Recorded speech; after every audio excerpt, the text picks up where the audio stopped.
Bendiciones, amados hermanos.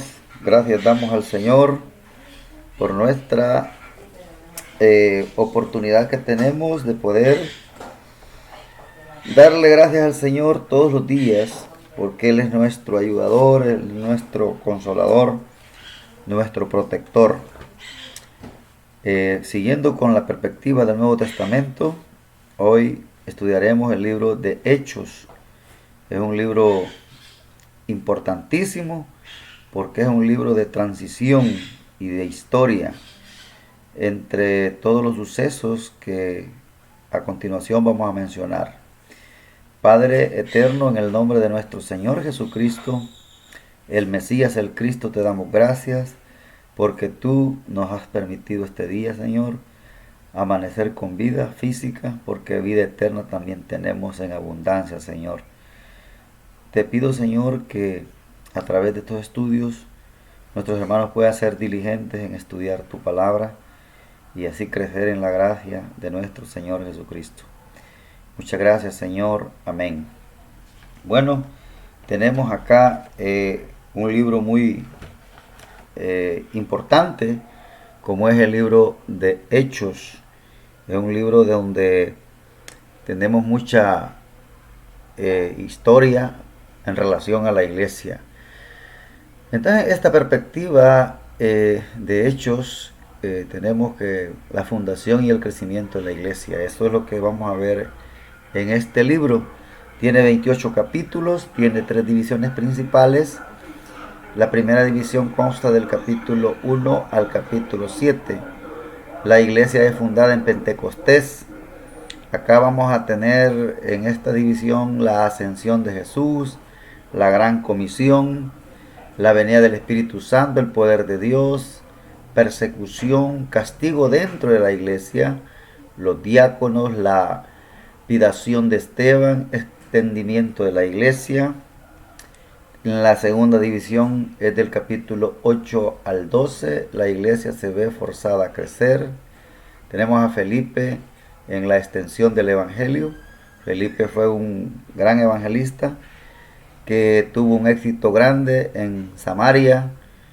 Y luego tenemos la conversión de Pablo, la visión de Pedro, el evangelio a los gentiles, la iglesia en Antioquía, que donde por primera vez se les llamó cristianos. Pedro liberado de la cárcel, Pablo y Bernabé regresan a Antioquía.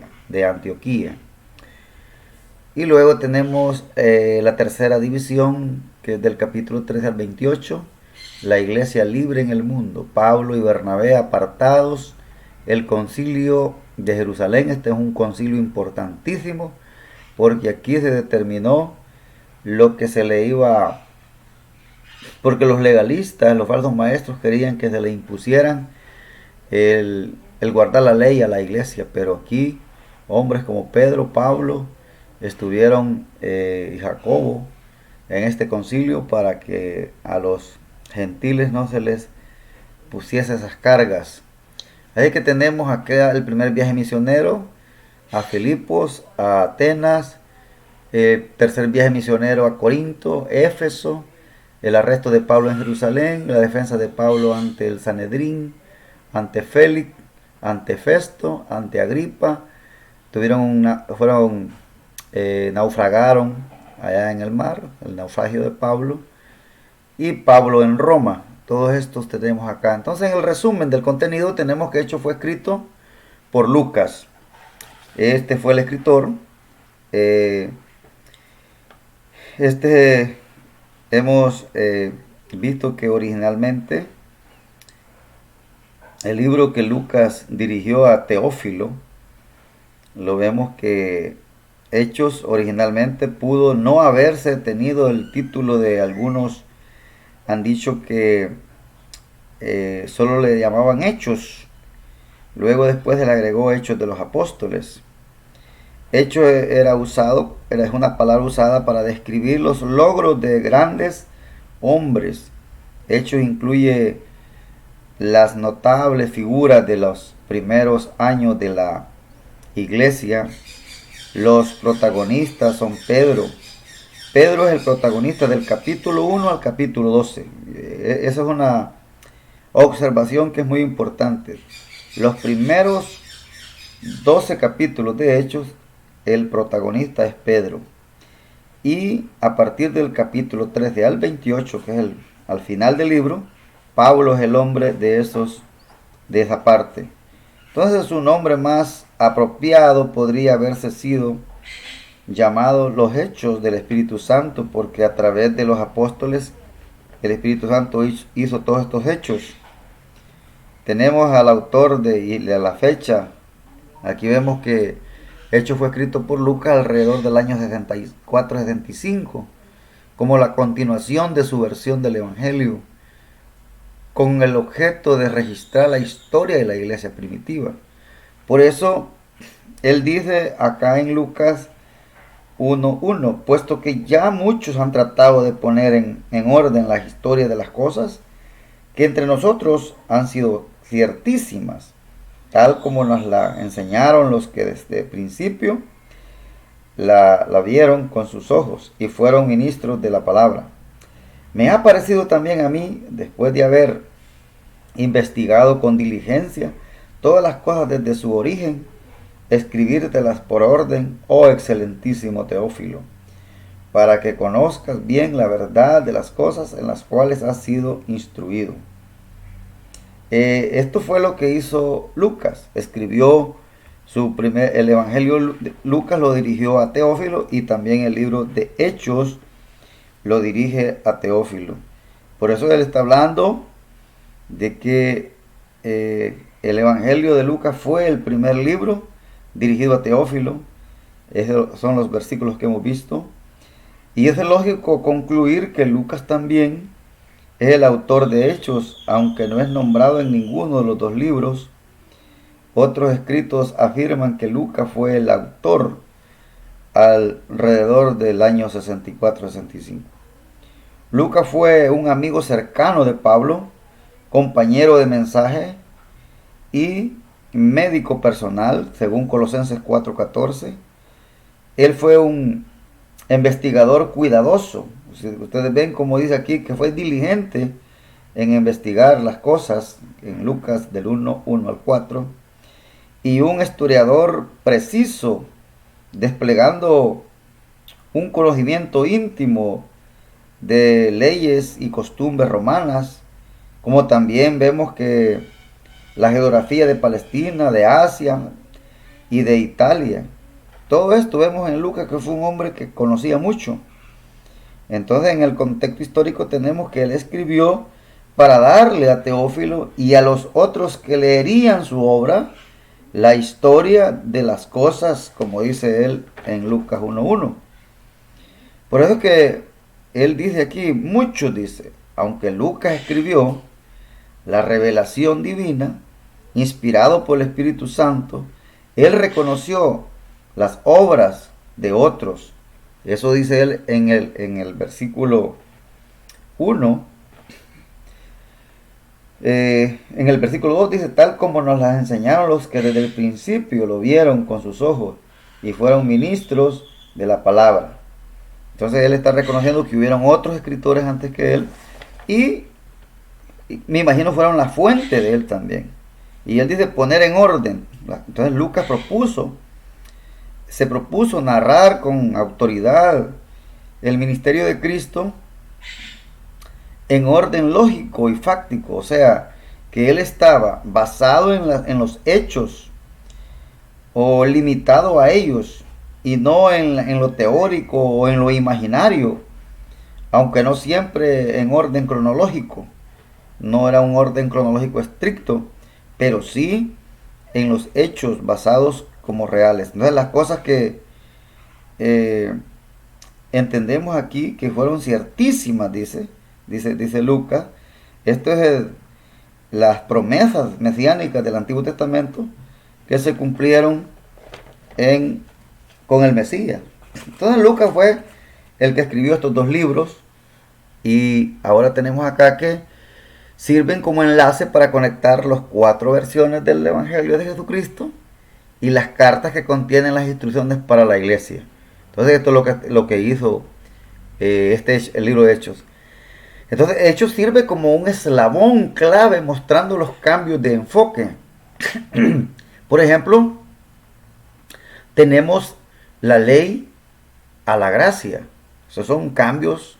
Por eso que cuando Jesucristo dijo en San Marcos que cuando dio él dio a los fariseos, a los que preguntaron a los que por qué Jesús y los discípulos de Jesús no ayunaban, y él fue muy claro cuando dijo que no deberían estar ayunando porque mientras el esposo estaba, dijo, entre ellos. Y luego dio una parábola de vino nuevo en odres nuevos y luego del remiendo nuevo en trapo viejo.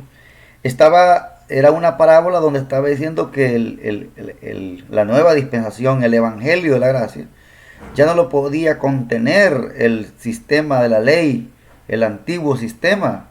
Por eso el libro de los Hechos hace un cambio de la ley a la gracia. La ley ya no podía contener, es tan grande, es tan poderoso el mensaje nuevo que Cristo traía, que los viejos sistemas de la ley no podían contener. Por eso que el libro de los Hechos hace esa transición del legalismo a la libertad en Cristo, del judaísmo al cristianismo, del judaísmo exclusivo solo para judíos, al evangelio de la gracia para judíos y gentiles. Recordemos que el judaísmo era exclusivo. Ellos no permitían incluir a los gentiles dentro del judaísmo. Pero el evangelio de la gracia se extendió tanto, y Hechos está presentando eso. Porque ya vamos a ver cómo tomó rumbo la iglesia, y que después de Jerusalén, la base de operaciones fue la ciudad de Antioquía de Siria. Ahí fue donde se hizo una iglesia fuerte, poderosa, donde salieron los 3 viajes misioneros de Pablo. Entonces, estamos viendo ese exclusivismo judío. En el libro de los Hechos lo vemos que está terminando. También vemos la transición de Israel a la iglesia como instrumento escogido por Dios. Israel fue el instrumento que Dios utilizó para que evangelizaran al mundo. Pero Israel no cumplió con ese propósito de Dios. Por lo tanto, ahora la iglesia es la que está en esa labor. Que no fallemos en esa labor también, porque Israel falló en no evangelizar al mundo. Entonces la iglesia, entonces se ve la transición que estamos viendo acá. También vemos de la designación de la sinagoga al templo a la iglesia, de la sinagoga al templo a la iglesia. Recuerde que Israel tenía sinagogas y tenía el templo, y luego ahora va a la iglesia la transición. De Jerusalén al mundo, la realización de obras por el poder del Espíritu Santo. El personaje principal de Hechos es el Espíritu Santo. Estas son transiciones que debemos de estar atentos cuando estudiemos el libro de Hechos. Entonces, vemos un maravilloso trabajo que el Espíritu Santo hizo a través de estos hombres y que quedaron registrados en este maravilloso libro. La primera división que tenemos es del capítulo 1 al capítulo 7, y aquí tenemos la iglesia fundada en Pentecostés. Esto muchas personas lo ignoran.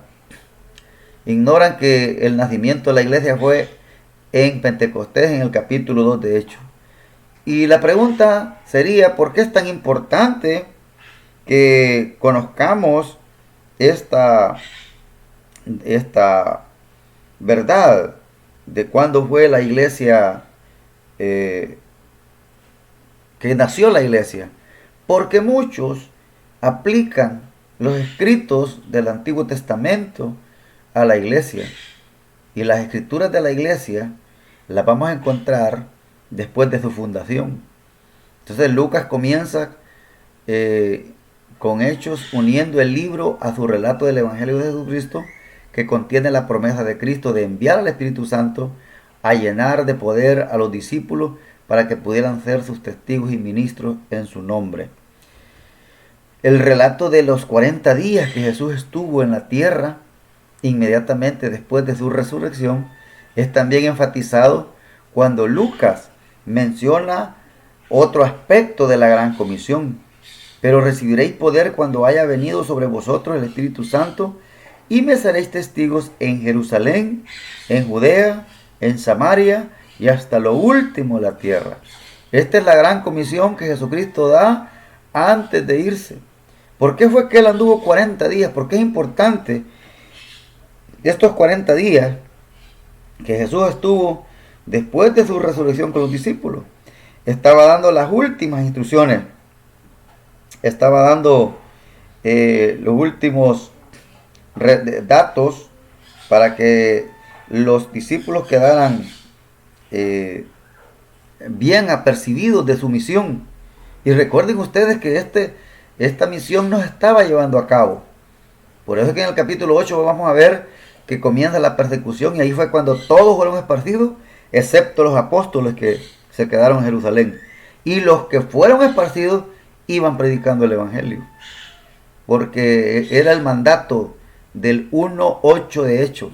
Estos 40 días que relata acá son importantes. Por 40 días estuvo él acá dando instrucciones, y es algo que nosotros debemos de ver con mucho detalle, porque hay mucha ignorancia acerca de esto.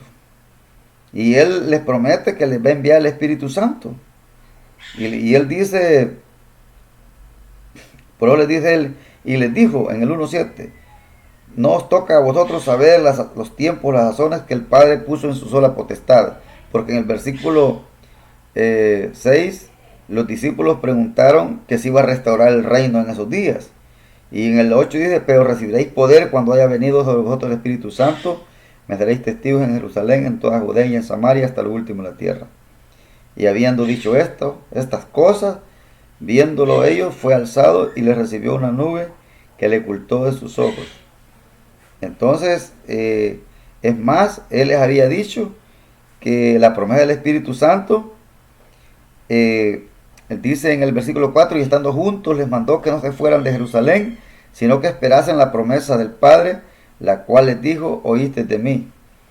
Y se las iba a enviar en 10 días después, porque él estuvo 40 días después de su resurrección, y cuando él asciende a los cielos, 10 días después de la ascensión, que es el día de Pentecostés, ese día Dios mandó el Espíritu Santo, la promesa del Padre que había dicho en los evangelios y que ahora le estaba diciendo aquí en el libro de los Hechos.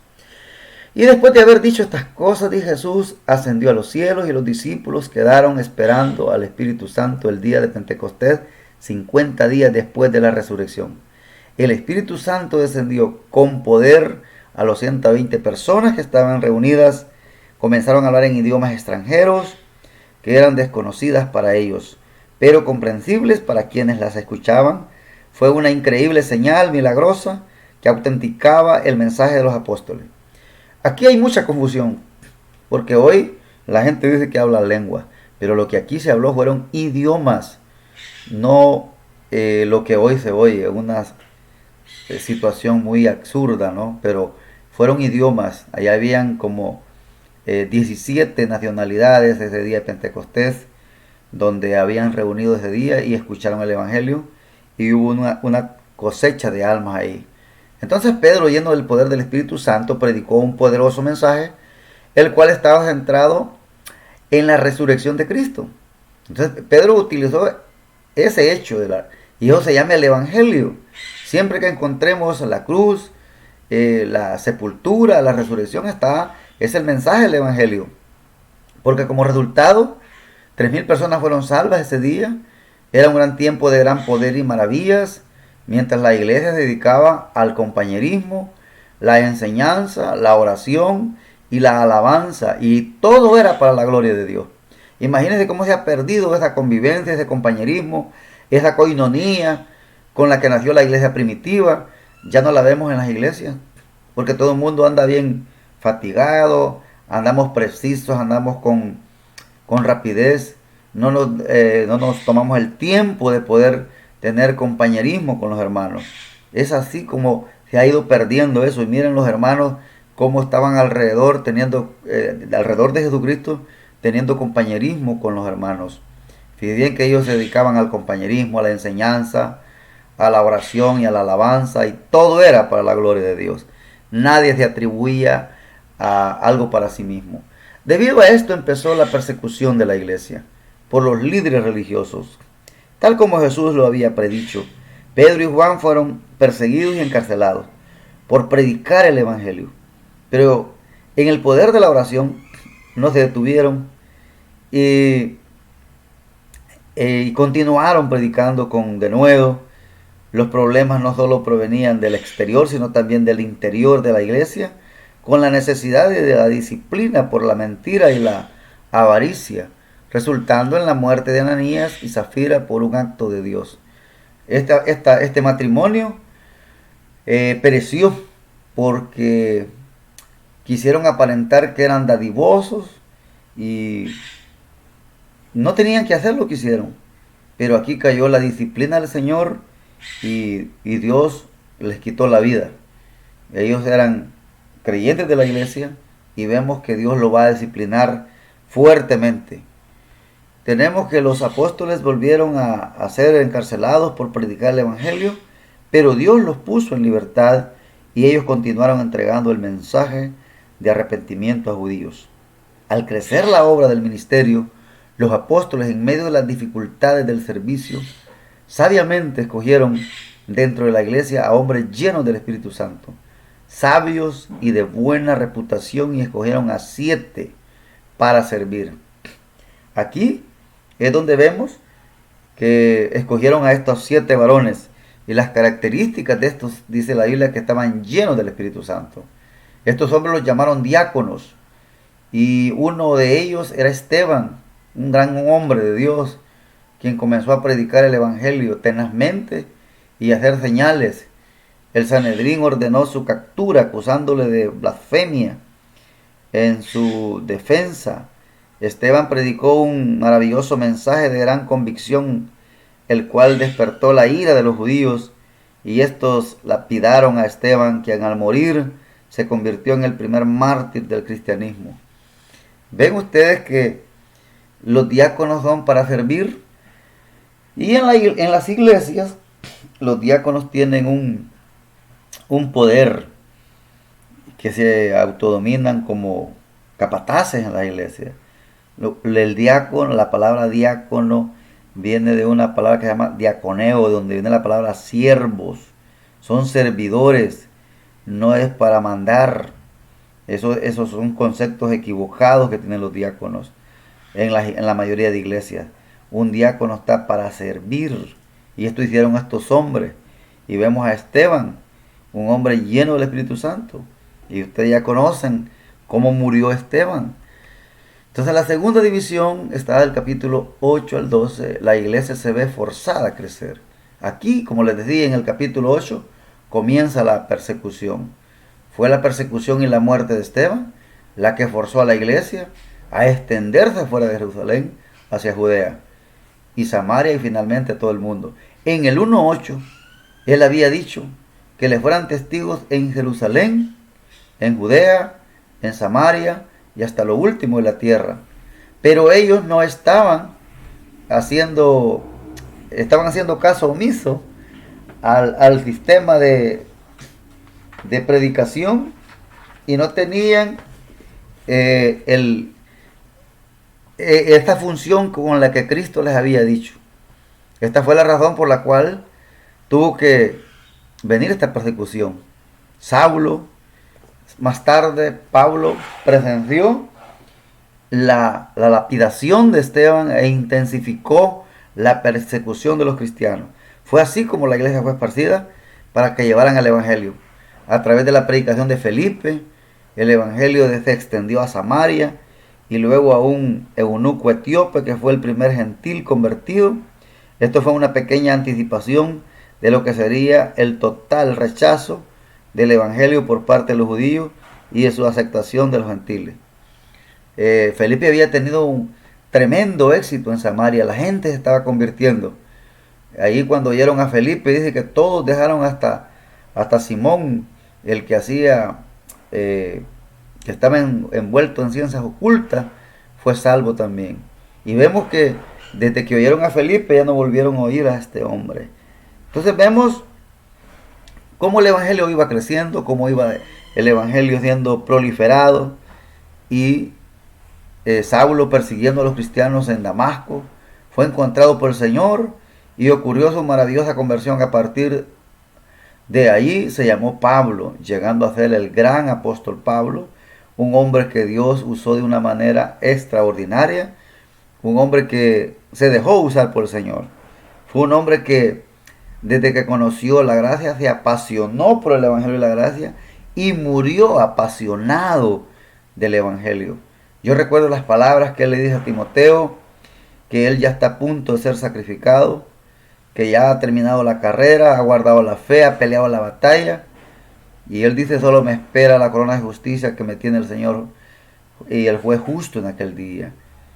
Entonces fue un hombre que terminó una carrera exitosa en medio de problemas, de persecución, pero estaba apasionado del Evangelio. Entonces el enfoque de esta sección permanece sobre Pedro. Pedro es el protagonista de los 12 capítulos primeros de Hechos, a quien le fue dado una visión. Dios, mientras estaba en la ciudad de Jope, en la casa de Simón, un hombre que se dedicaba a curtir pieles, la visión le hizo entender a Pedro tanto los aspectos regulatorios de la ley y como se llama, eran cosas del pasado, y por lo tanto la predicación del evangelio no era exclusivamente a judíos, sino también a los gentiles. Dios dirigió a Pedro a la casa de un gentil llamado Cornelio, quien escuchó el evangelio de labios de Pedro y fue salvo. Una señal importante fue el Espíritu Santo que vino sobre ellos. Y aquí hay un dato importante. En la visión que Pedro tuvo con el lienzo lleno de animales inmundos, Dios le estaba mostrando que tenía que ir donde un gentil. Cuando Pedro llega a la casa de Cornelio, recuerda la visión y él testifica que Dios le mostró que él no hace acepción de personas, que Dios no es que seleccione a unos y desecha a otros.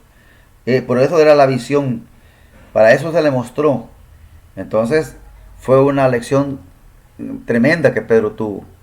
Esto demostraba que no necesariamente que para que una persona fuera salva tenía que ser judía.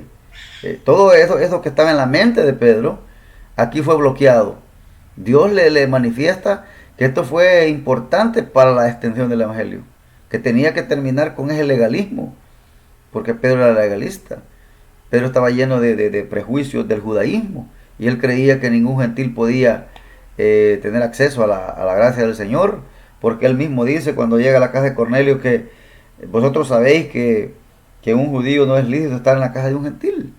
El centro de la iglesia cristiana comenzó a movilizarse de Jerusalén hasta Antioquía.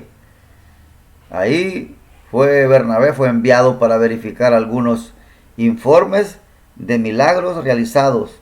Después de haberlos confirmado, salió en busca de Saulo de Tarso a Tarso, y al verlo encontrado lo trajo a Antioquía, donde Pablo y Bernabé enseñaron por un año. Los discípulos fueron llamados a las misiones, porque aquí vemos cómo aquí comienza la base de operación del gentilismo. Antioquía se convierte en la base de operaciones del gentilismo. Recuerde que esta es Antioquía de Siria, porque dentro del relato de hecho vamos a encontrar a Antioquía de Pisidia, pero donde se formó esta iglesia, donde luego llegó a ser más numerosa que la iglesia de Jerusalén. Fue una iglesia tremenda en las misiones. Los hermanos de Antioquía enviaron un donativo por medio de Pablo y Bernabé a la iglesia de Judea para aliviar el hambre. Imaginen, ya estos hermanos estaban agradecidos porque habían recibido el evangelio. Ahora ellos ya estaban dando. Es así como se da. Primero hay que ser salvo y luego saber el propósito por qué he sido salvo, y voy a dar de agradecimiento. Entonces ellos comenzaron a dar para las necesidades de la iglesia de Judea. En Jerusalén se intensificó la persecución de los cristianos. Pedro fue encarcelado y Jacobo, el hermano del Señor, fue muerto por orden del rey Herodes. Dios puso en libertad a Pedro milagrosamente. Pedro entonces se fue a Cesarea. Al mismo tiempo Dios juzgó a Herodes, quien murió comido por gusanos. Imagínense, le pasó la factura porque él ejecutó a este siervo del Señor las órdenes de Herodes para que mataran a Jacobo. Todo eso era con el fin de intimidar a la iglesia. Pero Dios les daba valentía a estos hombres para que siguieran predicando el Evangelio. Imagínense nosotros cómo tenemos la libertad de predicar el Evangelio. Hasta el día de ahora todavía no tenemos persecuciones abiertas contra nosotros. Aunque van a venir días que van a ser bastante oscuros. Pero ahora que tenemos la oportunidad, que tenemos libertad de culto, deberíamos de aprovechar de predicar el Evangelio a toda persona. El Evangelio continuó extendiéndose y la iglesia creciendo. Bernabé y Saulo retornaron a Antioquía, la cual se convirtió en la primera iglesia que enviaron misioneros. La persecución probó ser para que los discípulos se vieran forzados a obedecer a Dios, con el poder del Espíritu Santo, extender las buenas nuevas del Evangelio. Esto es lo que Dios quería, que se extendiera. Todos esos 3 viajes misioneros que Pablo realizó, de Antioquía salía y regresaba en cada viaje que hacía. Y ustedes conocen todo lo que hizo Pablo estando acá en estos viajes misioneros. La tercera división tenemos aquí del capítulo 3 al 28, la iglesia libre en el mundo. En esta sección pasamos de Pedro como el apóstol del Evangelio a los judíos. Ahora va a entrar Pablo como el apóstol del Evangelio a los gentiles. La iglesia había sido forzada a salir de los límites geográficos de Jerusalén.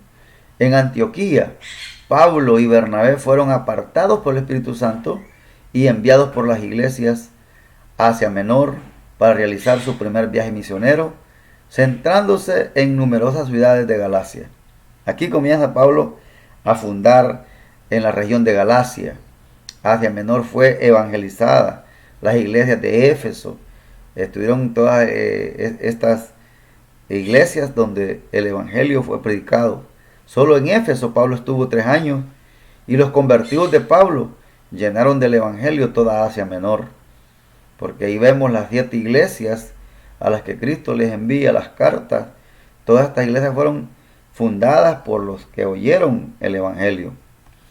Las ciudades de Galacia que ellos visitaron fueron Perge, Antioquía de Pisidia, Iconio, Listra y Derbe.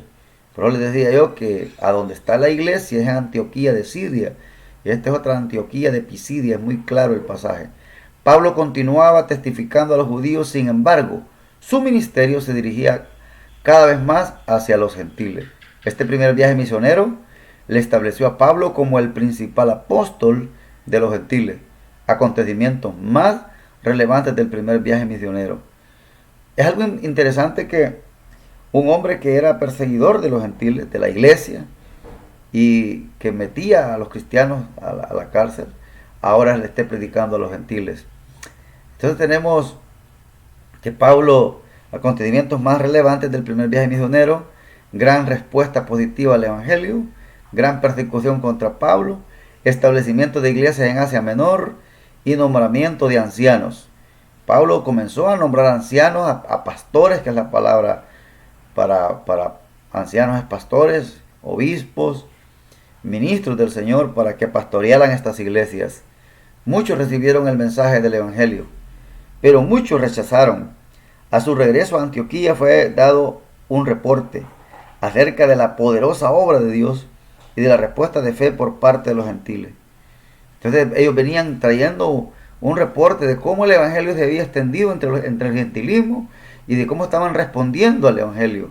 Aunque había rechazo, también había respuesta por la medio del evangelio. En Hechos 15, Lucas registró el importante acontecimiento religioso denominado el Concilio de Jerusalén. Como les decía al inicio, este fue un concilio muy importante porque aquí se discutió si los gentiles debían o no circuncidarse, o volverse al judaísmo para ser salvo. Pablo y Bernabé estuvieron a la cabeza de la discusión. Estos hombres pelearon en este concilio o discutieron el hecho de que al gentilismo no se le podía cargar. Incluso el apóstol Pedro fue muy sabio cuando dio su aporte, cuando dijo que por qué le estaban poniendo cargas a los discípulos, un yugo tan pesado que ni nuestros padres ni nosotros hemos podido llevar, dijo Pedro, porque era la ley. Y allí el apóstol Pedro es categórico porque nadie había cumplido. Pedro está diciendo que nadie ha cumplido la ley. Entonces, él está siendo muy claro en este hecho, que no poder hacer cosas como circuncidarlos, que es lo que estaban pidiendo los legalistas, pero ellos, Pablo, Bernabé, Pedro, fueron muy categóricos. Fíjese cómo dijo Pedro en el 15:10.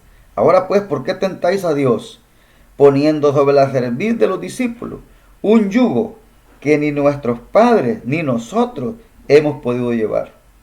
Antes creemos que por la gracia del Señor Jesús seremos salvos de igual modo que ellos.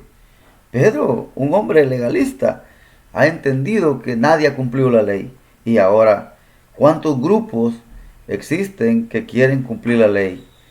Y Pedro aquí es claro en el 15:10 que nadie ha cumplido la ley. ¿Por qué le iban a poner ese yugo a los discípulos que estaban predicando el evangelio entre los gentiles? Entonces la posición de Pablo prevaleció porque era la posición de Dios. La salvación es por la fe sola en Cristo solamente. Una persona no tiene que volverse judío para ser salvo. Ya lo había mostrado Dios a través de Cornelio. No tiene que ser judío, como el etíope en el capítulo 8, en el camino de Jerusalén hacia Etiopía. Después de predicar la palabra en Antioquía, por cierto tiempo Pablo y Silas partieron a su segundo viaje misionero. Primeramente visitaron las ciudades de donde habían establecido iglesias anteriormente, y luego Pablo escuchó un mensaje de Dios que debía de ir a Macedonia, Grecia y al extremo de Europa. Entonces Pablo va allí. La mayor parte del ministerio se desarrolló en Filipos, Tesalónica, Berea, Atenas. Fue en Atenas donde Pablo les predicó a los griegos en el Areópago, y la segunda parte de este viaje Pablo lo pasó en Corinto y Grecia. Entonces el evangelio se expandió más allá en este viaje, dejando buenos resultados, aunque también con grandes persecuciones. Y a mí me llama la atención cuando Pablo está en Atenas, está en medio del Areópago, y ahí estaban unas escuelas filosóficas. Recuerda que los griegos se le conoce como la cuna de la filosofía, y ahí habían dos corrientes filosóficas, como eran los epicúreos y los estoicos, y allí en el Areópago invitaron a Pablo a debatir, y Pablo comenzó a predicar. Eso está en el capítulo 17 de Hechos, cuando él estuvo en Atenas, y otra ciudad donde también es resaltante en el 17:11, Berea. Los hermanos de Berea eran hermanos que no se tragaban el mensaje así como así, sino que la Biblia dice que ellos escudriñaban las escrituras para ver si lo que se predicaba era así. Esos son principios que deberían estar presentes en cada creyente. Deberíamos de ser diligentes en conocer la palabra del Señor para que nadie nos engañe. Ser desconfiados, y es lo que sucede, porque es que la religión entorpece pues, a la mayoría de personas, porque es como el opio que adormece, porque la gente está creyendo lo que le dicen, él lo investiga por sus propios medios. Entonces son cosas que son interesantes que hay que resaltar en este pasaje. Y el tercer viaje misionero desde Antioquía se enfocó en Éfeso, donde Pablo permaneció 3 años ahí.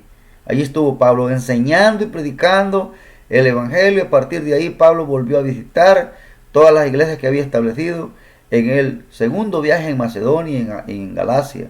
Pablo llamó a los ancianos de las iglesias para que se reunieran con él en Mileto, donde estuvo reunido con ellos antes de partir a Jerusalén. En este tercer viaje misionero, desde Antioquía y que se enfocó en Éfeso. Oigan, 3 años estuvo Pablo ahí. Por eso les decía que de aquí, de los convertidos de Pablo, de todos los que dieron el Evangelio fue regado y establecieron muchas iglesias en Asia Menor. Y cuando Pablo va del tercer viaje misionero, él quería reunirse con los pastores de Éfeso y se reúnen en Mileto. Eso lo puede usted leer en el capítulo 20 de Hechos. Y ahí los llama para darle instrucciones. Les dijo que él se iba y que no los iba a volver a ver. Y les dio una profecía y les dijo que después de su partida iban a venir lobos rapaces que no iban a perdonar el rebaño. Y a mí me llama la atención porque eso se cumplió al pie de la letra. Pablo comienza a dar el discurso. Dice, vamos a ver el versículo 20. Dice el versículo 20-17 de hecho. Enviados pues desde Mileto a Éfeso, hizo llamar a los ancianos de la iglesia, son los pastores de Éfeso, de las regiones de iglesias de Éfeso. Cuando vinieron a él, les dijo, vosotros sabéis cómo me he comportado entre vosotros todo el tiempo, desde el primer día que entré en Asia, sirviendo al Señor con toda humildad y con muchas lágrimas y pruebas que me han venido por las acechanzas de los judíos. Y como nada que fuese útil, he rehuido de anunciaros y de enseñaros públicamente y por las casas, testificando a judíos y a gentiles acerca del arrepentimiento para con Dios y de la fe en nuestro Señor Jesucristo. Ahora he aquí yo en espíritu voy ligado, ligado yo en espíritu voy a Jerusalén sin saber lo que allá me va a acontecer. Pero dice, ahora aquí dice el versículo 25, yo sé que ninguno de todos vosotros entre quienes he pasado predicando el reino de Dios verá más mi rostro. Por tanto yo os protesto en el día de hoy que estoy limpio de la sangre de todos, porque no he rehuido anunciarlos todo el consejo de Dios. Era un hombre que predicaba la palabra de Dios. Por tanto, dice el versículo 28, mirad por vosotros y por todo el rebaño en que el Espíritu Santo os ha puesto por obispos para apacentar la iglesia del Señor, la cual él ganó por su propia sangre. ¿Se da cuenta que la iglesia es del Señor? Los obispos habían sido puestos en la iglesia y la tarea era cuidar de ese rebaño, porque yo sé que después de mi partida entrarán en medio de vosotros lobos rapaces que no perdonarán el rebaño. Y de vosotros mismos se levantarán hombres que hablen cosas perversas para arrastrar tras sí a los discípulos.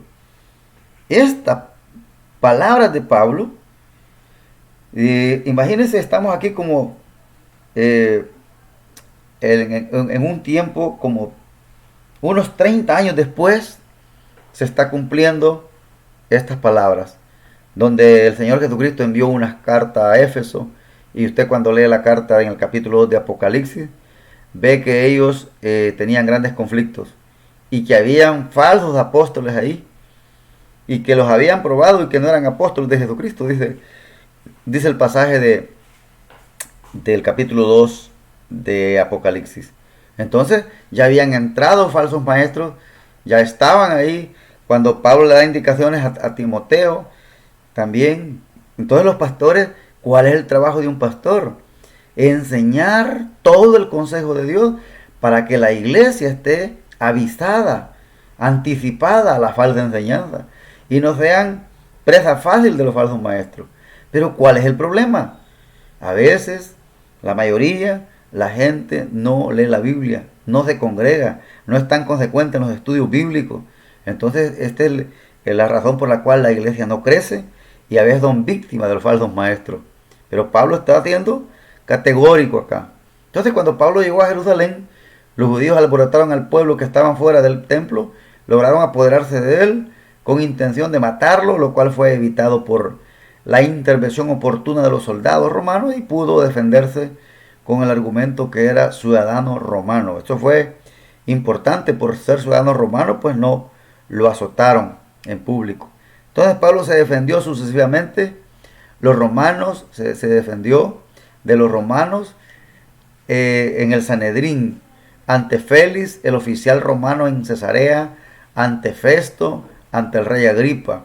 Este hombre no ocupaba un abogado, él su defensa la hacía personal.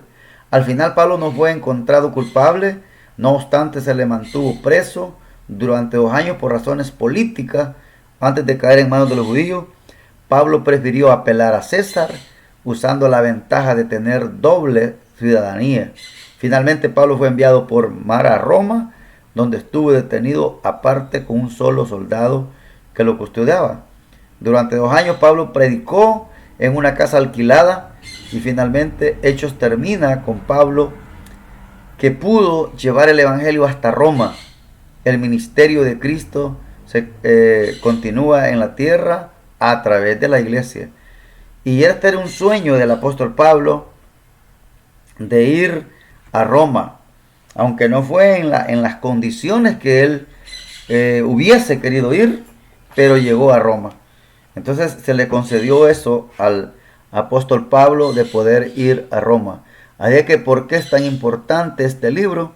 Pues porque ahí es un libro de transición y de historia. Usted al estudiarlo, son 28 capítulos, va a aprender tantas cosas maravillosas de todo lo que hemos hablado aquí, en una perspectiva general del libro, porque es amplio el material.